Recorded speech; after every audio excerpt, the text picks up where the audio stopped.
हाच विषय आपण घ्यायचा, तेच रुलिंग माझ्याकडनं घ्यायचं, हे मला वाटतं उचित नाही. आपण आता पुढे जाऊया.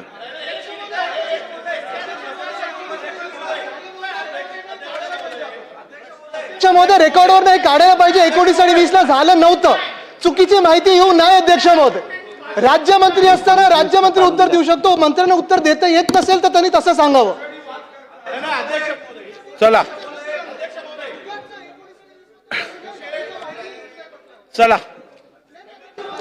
सन्मान्य सदस्य आदित्य ठाकरेजी, या संदर्भातली माहिती गेल्या वेळेला पण दिली आहे आणि आपल्याला जर सुस्पष्ट माहिती ऐकूनच घ्यायची असेल तर ती पूर्ण वाचून परत दाखवायची तयारी आहे. मागच्या वेळेचं रुलिंग काढून द्या. चला चला पुढे जाऊया.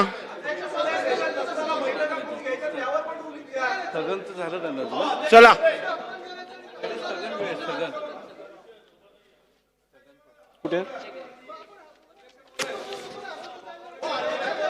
आज प्राप्त झालेल्या सर्व स्थगन प्रस्तावांच्या सूचनांना मी दालनात अनुमती नाकारलेली आहे.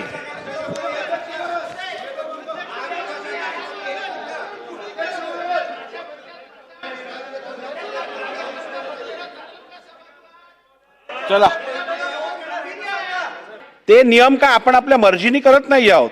संविधानात आदेश दिलेला आहे की प्रत्येक सभागृहानी, प्रत्येक विधानसभेनी आपल्या संदर्भातले नियम बनवणं आवश्यक आहे आणि त्याच्या अनुषंगानेच या सभागृहातले नियम बनवले जातात.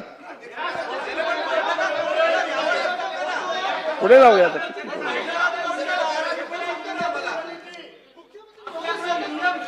सन्माननीय अध्यक्ष महाराज, मला या निमित्तानं सरकारची बाजू देखील समोर आली पाहिजे. आज हे प्रत्येक अधिवेशन आहे. प्रत्येक अधिवेशनाच्या पहिल्या दिवशी, दुसऱ्या दिवशी हे काय नवीन केलं, हे कसे आदेश काढले. शेवटी अध्यक्ष महाराज, या सभागृहाचे कस्टोडियन आपण आहात. या सभागृहाचा पूर्ण ऐकून घ्या. आता तुम्ही बोलताना आम्ही ऐकत होतो. या सभागृहाचे आदेश, आपले आदेश या सभागृहांमध्ये अंतिम मानले जातात. आपण जे हिरवं पुस्तक आहे विधानसभेच्या नियमाचं, त्या आधारानं आपण जे आपल्याला अधिकार आहेत त्या अधिकारामध्ये आपण कामाचं वाटप अधिवेशनापुरतं केलेलं आहे. दर अधिवेशनामध्ये वेगळं रुलिंग द्यायचं का? अध्यक्ष महाराज, आपण अधिवेशन काढून बघा 2024 आणि काय होतं अध्यक्ष महाराज. 19ला काय होतं? 2019ला महाविकास आघाडी सरकारच्या मुख्यमंत्र्यांनी स्वतः उत्तरं दिली का? सभागृहामध्ये देत होते का स्वतः उत्तर? ते सुद्धा असे अधिकार देत होते ना त्यांच्या मंत्र्यांना. 2019 ते 22 महाविकास आघाडीच्या मुख्यमंत्र्यांनी सुद्धा अशा पद्धतीचे अधिकार त्यांच्या मंत्र्यांना दिलेले होते. त्याच्यापेक्षा वेगळं आता काही झालेलं नाही. तुमच्या काळात चालतं, तुम्ही होता त्यावेळी चालायचं आणि आता का चालत नाही? झालं ना, म्हणून मला बोलू द्या. बसा.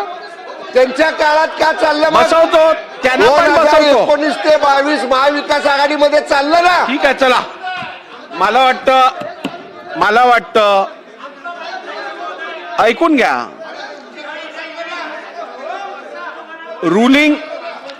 रुलिंग दिल्यानंतर त्या रुलिंग वरती आपण परत चर्चा करणं योग्य आहे का?